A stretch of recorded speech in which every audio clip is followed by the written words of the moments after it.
There's a massive cover-up. Not think. There's a definite cover-up here. A definite one. So some of these things, they just don't make sense when they are being done. As of now, everyone who works in that building must be considered a suspect. So here's the thing.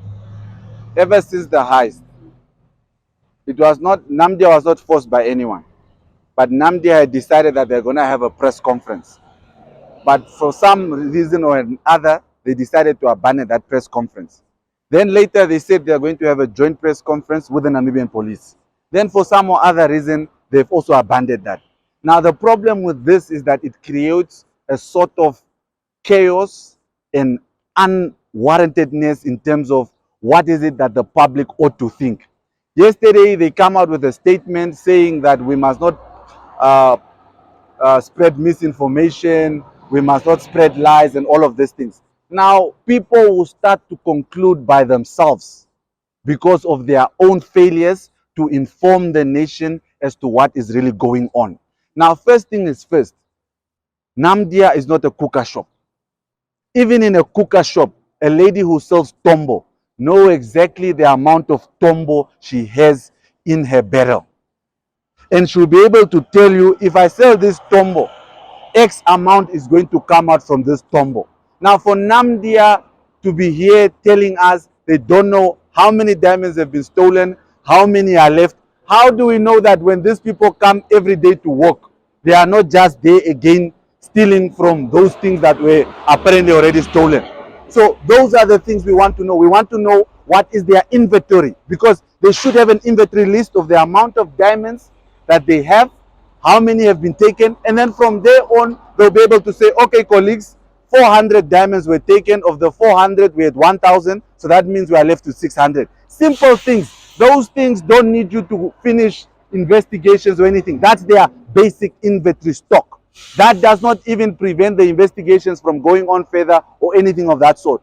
Then there are a few other things that I would like to ask them, but I want to ask them when their officials arrive here so that these things can be on record, so that these people can be able to inform us very well. Now, I don't know, the security guards are putting on their, I don't know, maybe there's going to be a part 2 of the diamond heist.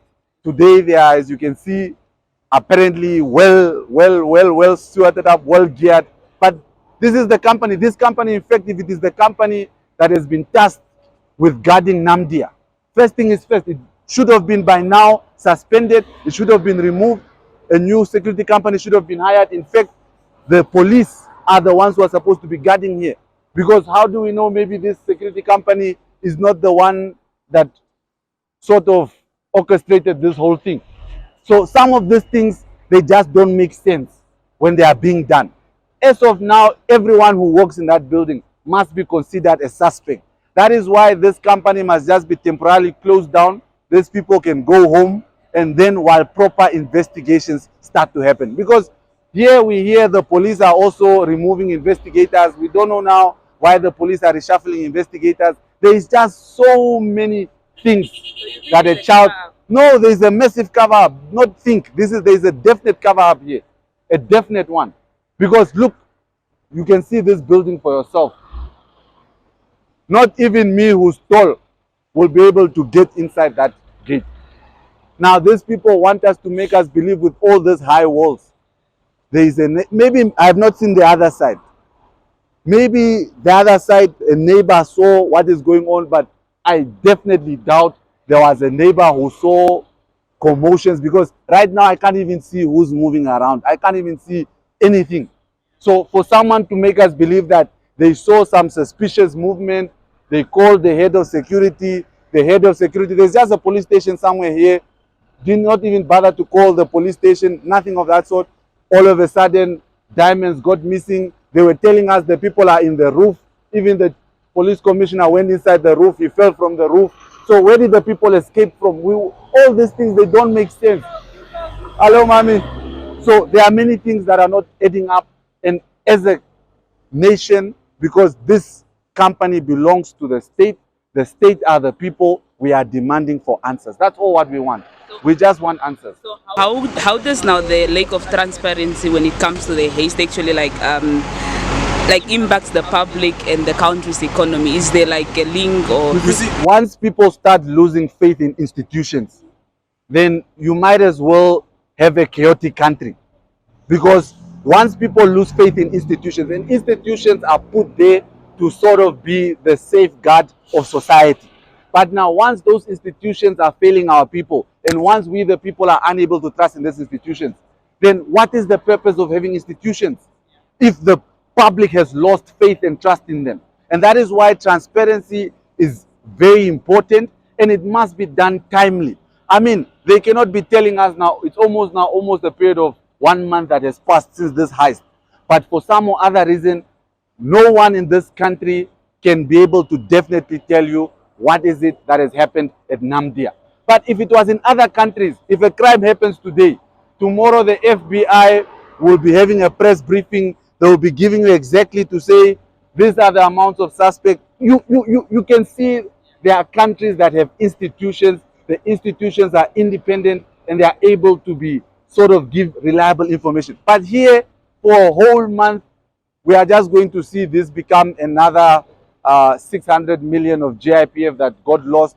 We are maybe going to see this thing becoming another SME bank. And unfortunately, we can no longer live in a society where there is no form of accountability or anything of the sort. So what we are here is to hold these people accountable, because this is not a private company. This is a company that belongs to the people of Namibia, and as a Namibian citizen who pays his taxes, I'm here to demand answers, because I can no longer tolerate my taxes just vanishing out of thin air. This amount of diamonds that apparently have been stolen, they could have bought enough mattresses for people in Hobabes. They could have bought enough hospital beds. They could have ensured that a Namibian child goes to school not being taught under a tree. So it's a lot of money. And unfortunately, some of us are not just going to tolerate money just being stolen and being covered up by a few. That thing, unfortunately, we're no longer going to tolerate. But have any like other institutions or maybe like civil society or like media or other people ever tried to engage with Namdia? You can clearly see that you as the media have been doing your part. But once again, it shows that investigative journalism has died in this country. And that is why perhaps the public must come up with a school or some form of funding so that veteran journalists like John Grobler can train young people such as yourself on how to do investigative journalism, so that when we as the public are unable to access this type of things, you as the media then go undercover, like Al Jazeera, them come here, they start interviewing people with fancy cameras that you are unable to see, and you actually get to find out, oh, so this is actually how the story happened. So you can clearly see that the fourth estate, which is the media, is trying, but perhaps due to the fact that it's ill-equipped, it's not properly resourced, they are sort of failing to give us definite answers and things of that sort. So that is perhaps the issue. Jessica, we are live. Yes. Yeah, what are these things? Yes. Good. How are you? No, I'm fine. How are you, sir? I'm fine. Yeah. Me warrant Oh, okay. Not a problem. Okay, the PRO says that their details are on the website. On the website? Yes. Okay. So you need to consult that website. But she can't give me a business card or anything of the sort? No. Why not? You don't want to get engaged now. You don't want to engage you now. Okay. So on that details, you write an email. You make that appointment, call the contact number that is there, you contact them. Okay. No, it's fine. Thank you very much, officers. Apologies for wasting your valuable time. No. We are in your area. No, it's not about area. Here it was just something they've already a company that they have recruited. So I don't know, you might as well get the tender. So I'll go tell Shikongo that he must lobby so that you guys get the tender, so that we make sure our things are safe, because these things cannot continue going on. Okay. So it's fine, colleagues. Yeah. I'll take that advice. I'll write them an email. However, if they ignore the email, we'll come and see each other dancing here. Maybe we can do part 2 of this heist. Then we can have a real heist. Okay. Thank you, colleagues. Yes. See you.